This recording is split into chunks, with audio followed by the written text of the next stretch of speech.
Alright, so here's the Thomas the Train in action. We've got a volunteer Olaf as our test subject. I just kind of taped the button down with some masking tape. Giving a demonstration.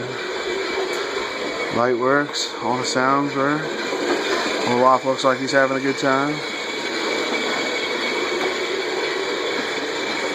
And there you have it. This comes complete. This is a complete set. Comes complete with charger. It does have a replacement battery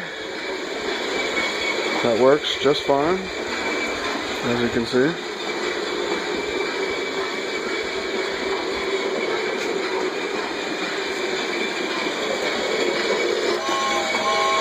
Oh, that's kind of cool. I didn't even know it did that. That's funny. There you have it.